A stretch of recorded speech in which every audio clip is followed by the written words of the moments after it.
All right, let's just jump right in. Today, we're going to break down this really fascinating strategy. It's not just about getting rich, it's about how you can wield immense power, like world-changing power, but somehow people still love you for it.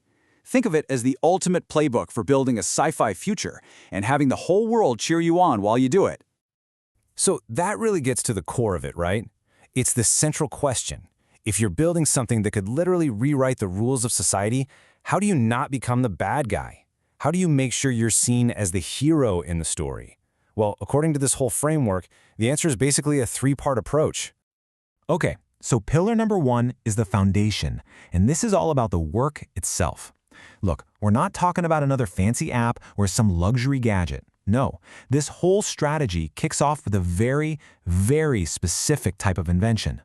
They call them civilizational tools. And a great way to think about them is like they're fundamental upgrades to humanity's operating system.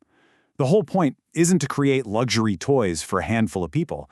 It's about completely rewriting the limits for everybody by just tackling our biggest, gnarliest problems head on. And look, this isn't some abstract pie-in-the-sky idea. We are talking about real massive stuff, like huge water purification systems, brand new ways to harvest energy, crazy space megastructures, advanced cryogenics, even the quantum architecture that's going to power the next age of information. Every single one of these is a world-fixing idea. And here's the key. The impact has to be absolutely undeniable. This isn't subtle tech. It's not quiet. It roars. It makes a loud, positive, and totally unignorable difference in the world, you know? It fundamentally changes the game of what's even possible. And that leads us to a really big principle here. The communities, the people on the ground, they have to feel that shift directly. It's just not enough to invent something cool in a lab somewhere. People need to actually see clean water coming out of their taps, or see new lights in their town so their kids can study at night. When that happens, your invention's success becomes their victory, a public victory. Okay, so building world-changing tech, that's just step one. Huge step, but still just the first one. The second pillar is all about connection. It's about strategically sharing that future you're building, so people feel like they're a part of it, not just, having it happen to them. And how do you forge that connection? Well, it breaks down into 3 key steps. First, you share your breakthroughs openly. Second, you make innovation feel like a sport everyone can play. And third, you actually show up in person. This right here, this is the core philosophy. You don't lock the gates and hoard your secrets. You crack them wide open. You release simplified versions of your amazing tech. You give it to students, to engineers, to hackers and hobbyists. You literally give people the tools to build their own stuff. And in doing that, you create this massive army of advocates who feel like you've personally invested in them. So this whole strategy, it just completely rejects the old, boring way of doing things, right? No more stiff corporate press conferences. This is all about energy and momentum. It's about hosting challenge days where people can get their hands dirty. It's about going live from the lab with raw, unfiltered updates. Or even just dropping some insane new idea at midnight on social media just to see what the community builds with it. It turns the whole thing into an adventure. And this quote, man, it just perfectly captures that last piece of the connection puzzle. You can't just do this all digitally. You have to actually show up.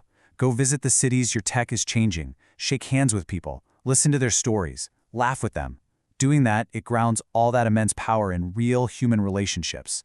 It makes it feel earned and accessible, not distant and scary.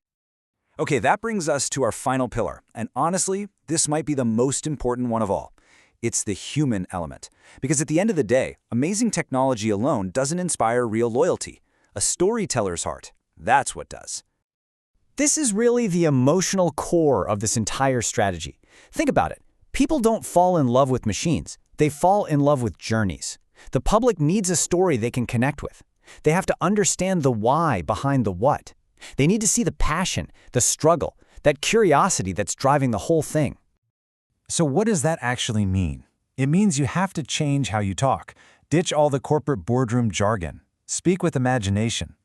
Share those origin sparks, those little moments of inspiration that led to the big breakthroughs. You have to make the process feel just as magical as the final result. And a huge, huge part of that is being vulnerable.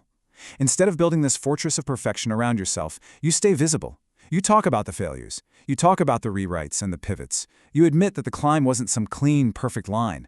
People will absolutely cheer for a hero who admits the journey was messy. It just makes the success feel so much more relatable and, honestly, way more inspiring. All right, and now for this secret ingredient. The one thing that so many people with this kind of power and money seem to completely forget, the final rule. It's simple. Stay fun. And why is that so important? Because people don't follow money, they follow energy. True loyalty isn't something you can buy, it's earned with energy. When you treat building the future like it's the greatest game in the world, like a giant playground of ideas, you create this infectious enthusiasm.